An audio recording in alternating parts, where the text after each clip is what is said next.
Good morning, class. Here I come with a new video. Lesson number 3, Force and Pressure.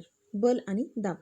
In our previous video, we have learned about the contact force and a non-contact force. आपण मागच्या व्हिडिओमध्ये contact force आणि non contact force हे दोन फोर्सचे type बघितले. A person pushing to his car. कोणीही एक व्यक्ती त्याच्या कारला धक्का मारतो.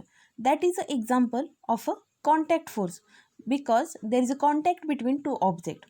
And coconut falling from the tree because of the gravitational force, that is an example of a non-contact force because there is no any direct contact between that two objects, though there is a gravitational force acting on a coconut and that's why it falls on a ground.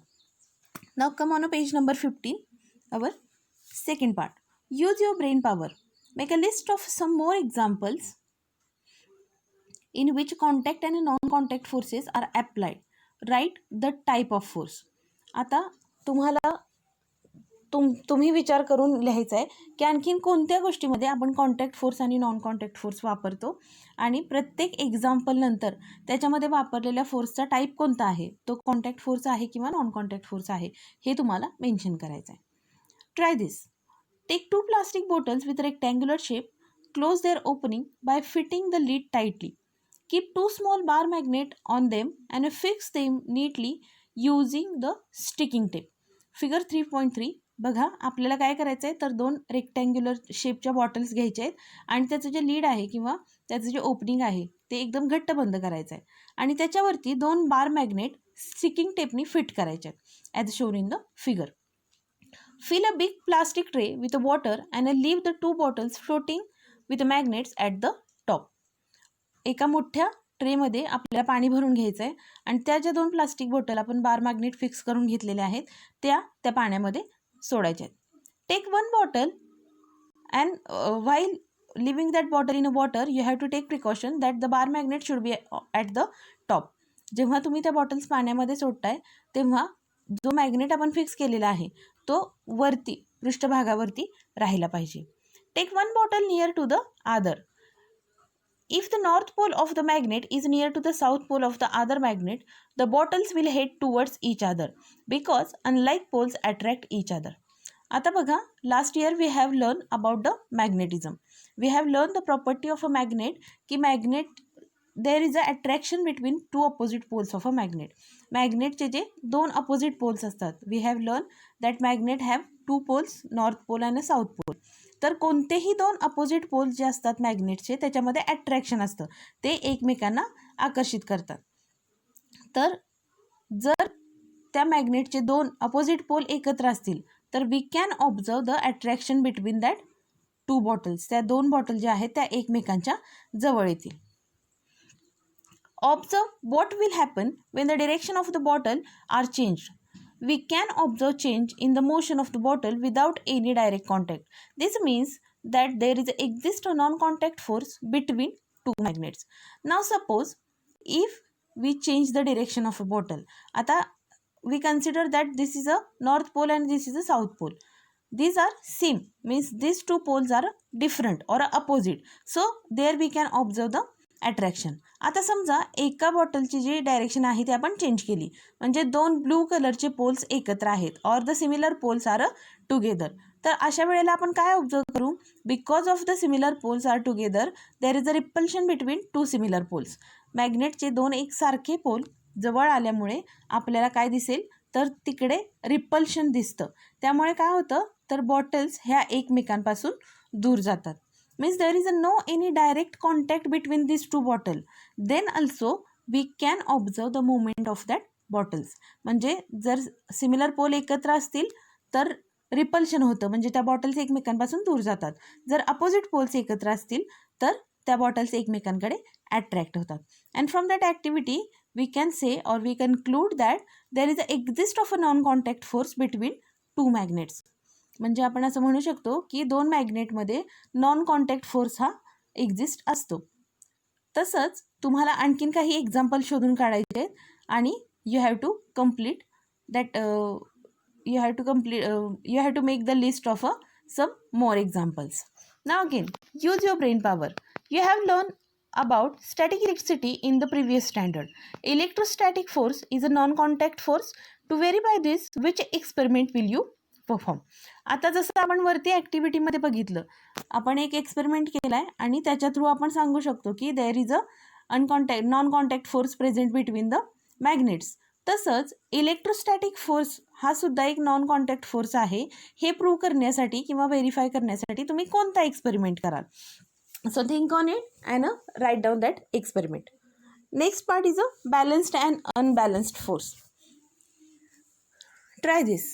Take a cardboard box, tie thick string to its two sides and keep it on the smooth table as shown in a figure.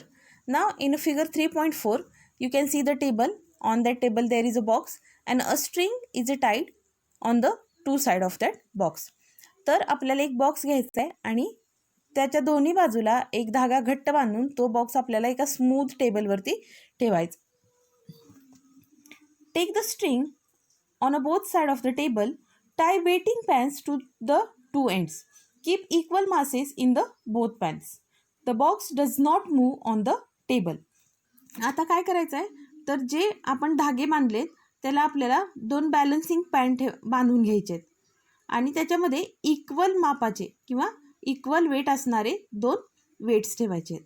काय होईल अशाने, जेव्हा आपण equal weights ठेवले दोन्हीकडे, that two balancing pan will be balance. ते दोन्ही साईडला समान अंतरावरती किंवा from the table they both will be at the same distance. तर जेव्हा आपण सारखी माप किंवा सारखी वजनं ठेवतोय तेव्हा ते दोन जे पॅन आहेत ते आपल्याला बॅलन्स दिसतील आणि त्यामुळं हा जो बॉक्स आहे तो टेबलवरून हलणार नाही, तो आहे त्याच्या जागेवर राहील. The box does not move on the table. If more mass is kept in one of the pens than the other, the box start moving in the direction of that pan. Equal gravitation. Okay, जर समजा आता हे जे दोन pan आहेत ज्याच्यामध्ये आपण equal मास ठेवलंय ते आपण चेंज केलं, समजा एकामध्ये थोडंसं जास्त वजन ठेवलं, तर काय होईल, तर हा जो बॉक्स आहे जिकडे वजन जास्त आहे त्या बाजूनी सरकायला सुरुवात करेल, म्हणजे बॉक्सची मूवमेंट आपल्याला जाणवेल. Equal gravitational forces act on the both the pans when equal masses are kept in them. This means balanced force act on the box with effective force equal to 0 as these are acting in a opposite direction. म्हणजे जेव्हा आपण ह्या दोन पॅनमध्ये equal masses ठेवलेले आहेत तेव्हा हे दोन पॅन आहेत ते एका समान अंतरावरती फ्रॉम द पर्टिक्युलर डिस्टन्स किंवा ते न हलता बॅलन्स राहतील, कारण त्या दोन्हीवरती from the down side act होणारा जो ग्रॅव्हिटेशनल फोर्स आहे तो सुद्धा बॅलन्स असतो. जितकं वजन आपण पॅनमध्ये ठेवलं आहे तितक्याच वजनाचा gravitational force from the down side त्याच्यावरती ॲक्ट होत असतो आणि त्यामुळं त्यांचा जो इफेक्टिव्ह फोर्स आहे तो 0 असतो. पण जर समजा आपण दुसऱ्या एखाद्या पॅनमध्ये वजन वाढवलं तर काय होतं, तर वजन वाढल्यामुळे ॲक्ट होणारा ग्रॅव्हिटेशनल फोर्ससुद्धा आहे तो सुद्धा अनबॅलन्स होतो. And because of that the box to which we have tied the balance pan start to move on the table. On the contrary, if more mass is kept in a one pan than the other, the box start moving in the direction of the pan with a more mass. When unequal forces are applied to the box on the two sides, an unbalanced force act on the box resulting in imparting motion of the box. म्हणजे जेव्हा एका कोणत्याही तराजूमध्ये आपण जास्त वजन ठेवतो तर त्यावेळी त्याच्यावरती ॲक्ट होणारा जो फोर्स आहे, जो इक्वल ग्रॅटिट्यूडचा जो ग्रॅव्हिटेशनल फोर्स त्याच्यावरती ॲक्ट होत असतो तो सुद्धा अनबॅलन्स होतो आणि त्याच्यामुळं ज्या पारड्यामध्ये वजन जास्त आहे तिकडे तो बॉक्स सरकायला लागतो. Children playing tug of war pull the rope in their respective directions.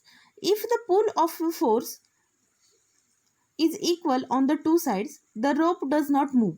तुम्ही सगळे रस्सीखेच हा खेळ खेळत असता, बऱ्याचदा काय होतं, दोन्ही बाजूंनी समान फोर्सनी मुलं त्या रस्सीला ओढत असतात आणि त्यावेळेला ती जी दोरी आहे किंवा रस्सी आहे ती जराही मूव्ह होत नाही, ती दोन्ही बाजूनी फोर्स इक्वल फोर्स असल्यामुळे आहे तशी राहते. If the forces is more on a one side the rope moves in the direction. ज्या वेळेला कोणत्याही एका बाजूला फोर्स जास्त होतो किंवा खेचणाऱ्या लोकांची संख्या जास्त असते. त्यावेळेला काय होतं, तर जिकडे जास्त फोर्स आहे त्या बाजूला ती दोरी ओढली जाते. This means that initially the two forces are balanced. The rope moves in the direction of a higher force when the forces become unbalance. म्हणजे आपण असं म्हणू शकतो की जेव्हा दोन्ही बाजूला समान फोर्सने किंवा एकसारखं बल देऊन जेव्हा ती रस्सी खेचली जाते तेव्हा त्या रस्सीवरती दोन्ही बाजूनी बॅलन्स फोर्स अप्लाय केलेला असतो आणि त्यामुळे ती आहे तशीच राहते. पण जेव्हा कोणत्याही एका बाजूचा फोर्स अनबॅलन्स होतो किंवा दुसऱ्या बाजूच्या फोर्सपेक्षा जास्त होतो त्यावेळेला मात्र अनबॅलन्स फोर्समुळे ती दोरी जी आहे ती जिकडे फोर्स जास्त आहे तिकडे ओढली जाते. Let us see one more example. When big grain storage container is required to slide on the ground, it becomes easier if a two-person push that rather than one person. When the force is applied by both in the same direction, the movement is easy. You may have experienced this. What do we understand from this example? आता आपण ह्याचं दुसरं example बघूया. आपण धान्याचे drum किंवा barrel समजा तुम्ही जमिनीवरून घसरवताय किंवा ढकलून कुठेतरी ठेवताय. जर एक माणूस ते करत असेल तर त्याला खूप जास्त फोर्स अप्लाय करावा लागतो. पण हेच काम जर 2-3 माणसांनी केलं तर ते इझी होऊन जातं. का? कारण एकाच वेळेला एकाच डायरेक्शनमध्ये त्या वस्तूवरती आपण जास्त फोर्स अप्लाय करतो. तर ह्या सगळ्या एक्झाम्पल्सवरून तुमच्या काय लक्षात आलं?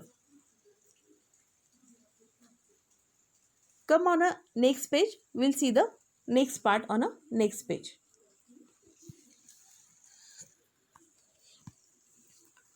See on page number 16.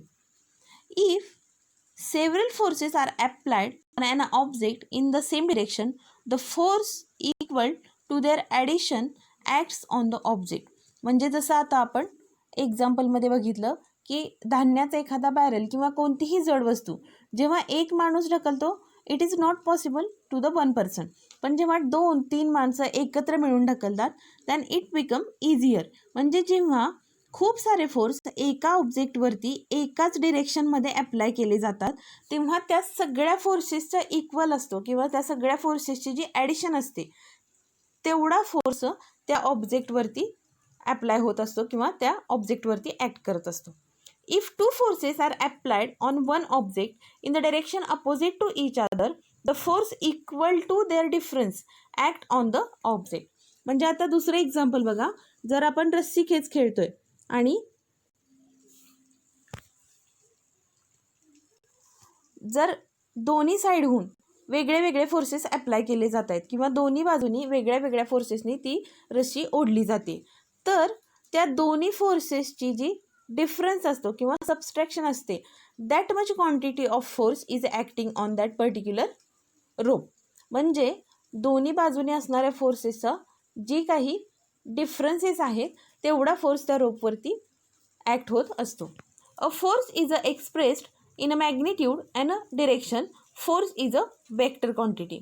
Force हा जो आहे तो आपण मॅग्निट्यूड आणि डिरेक्शन ह्या दोन्हीमध्ये एक्सप्रेस करत असतो. To express the force, we need magnitude as well as the direction. So, force is considered as a vector quantity.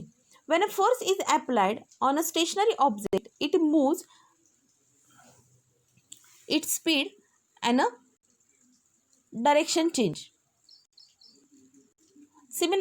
When a force is applied on a stationary object, it moves its speed and a direction change. म्हणजे कोणत्याही एका stationery वस्तूवरती जेव्हा आपण force apply करतो तेव्हा ती वस्तू जागेवरून हलते, त्याचा स्पीड बदलतो आणि त्याची डायरेक्शनसुद्धा चेंज होते. Similarly a force is required to stop an object in a motion. Similarly मोशनमध्ये असणारी कोणतीही वस्तू समजा तुम्ही बॉलनी खेळताय. When the ball is in a motion then we have to apply the force to stop that ball to the one place. म्हणजे मोशनमध्ये असणारे किंवा गतिमान असणारी एखादी वस्तू थांबवण्यासाठी सुद्धा आपल्याला फोर्सची गरज असते. An object can change its shape due to the force while kneading a dough made from flour. The dough changes its shape when the force is applied. म्हणजे एखाद्या पदार्थाचा किंवा ऑब्जेक्टचा शेप चेंज करण्यासाठी सुद्धा आपल्याला फोर्सची गरज असते. आपण जो कणकेचा गोळा मळत असतो पिठामध्ये पाणी घेऊन जी कणिक मळतात ती कणिकसुद्धा जेव्हा आपण फोर्स अप्लाय करतो तेव्हा त्याचा शेप जो आहे तो चेंज होतो. किंवा तुम्ही बरेचसे पदार्थ क्ले किंवा मातीपासून तयार करत असता, जेव्हा तुम्ही त्याच्यावरती फोर्स अप्लाय करता त्याचा शेप चेंज होतो. A potter applies a force in a specific direction while shaping the pot. मातीची भांडी बनवणारे जे लोक असतात ते सुद्धा फोर्स अप्लाय करून त्या भांड्यांना वेगळे वेगळे आकार देत असतात. Rubber when stretched expand. There are many such examples. We can see the example of a rubber or a spring. जेव्हा आपण त्याच्यावरती फोर्स अप्लाय करतो किंवा आपण ते स्ट्रेच करतो तेव्हा ते एक्सपॅन्ड होतात. सो असे खूप सारे एक्झाम्पल्स आपण फोर्सचे बघू शकतो, where the forces are balanced and imbalanced. If more than one forces are acting on a body, then the effect on the body is due to the net force.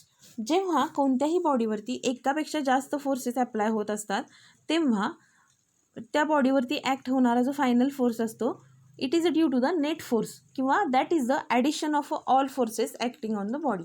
एखाद्या बॉडीवरती जेव्हा एकापेक्षा जास्त फोर्सेस अप्लाय होत असतात त्यावेळेला त्या बॉडीवरती कार्यरत असणारा जो नेट फोर्स असतो किंवा टोटल फोर्स असतो तो त्या सगळ्या फोर्सेसच्या ॲडिशन इतका असतो. Here we have completed our second part, that is balanced and unbalanced force. If you have any problem message me. The next part of our lesson will see in a next video. Thank you. 16 मिनिटाचं